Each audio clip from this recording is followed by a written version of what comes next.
Lakhanpur block रे मिलित जनशुणाणी शिविर समाप्त होगा पर जिला प्रशासन पक्षर विभिन्न अंचल चलता उन्नयनमूलक कार्यर क्षेत्र परिदर्शन कर झारसुगुड़ा जिलापाल श्री कुणाल मधुराम चौहान और लखनपुर वीडियो श्री विनय कुमार पटेल प्रमुख स्थानीय अंचल गस्त कर भित्तिभूमि विकास कार्यर समीक्षा कर प्रथमे कनकतरा ग्राम पंचायतर झारगाँ ग्राम दे जाइथिबा दयाडेरा ठारू प्रसिद्ध झरन पर्यटन स्थली पर्यंत विस्तारित रास्तार निर्माण स्थिति अनुध्यान करथिले।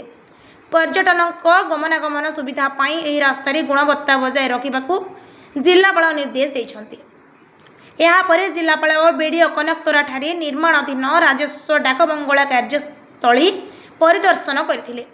सेठारे उपस्थित पूर्त विभाग सहकारी निर्वाही जंत्री आलोचना करी डाकबंगला निर्माण पई आहूत टेंडर प्रक्रिया रे अग्रगति एवं वैषयिक दिग उपरे पचारि बुझिथिले।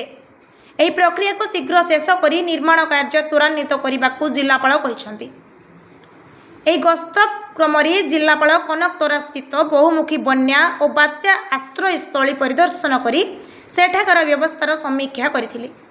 जरूरीकालीन परिस्थिति रे स्थानीय लोकंक सुरक्षा पाई एही केन्द्रर प्रस्तुति एवं आनुषंगिक सुविधा सुनिश्चित करने को से वीडियो श्री पटेल को परामर्श देइछन्ति। प्रशासनर एही क्षेत्र परिदर्शन समय अन्य विभागीय पदाधिकारी माने मध्य उपस्थित थिले। झारसुगुड़ारू घनश्याम पढ़ियारी रिपोर्ट ओडिया भास्कर।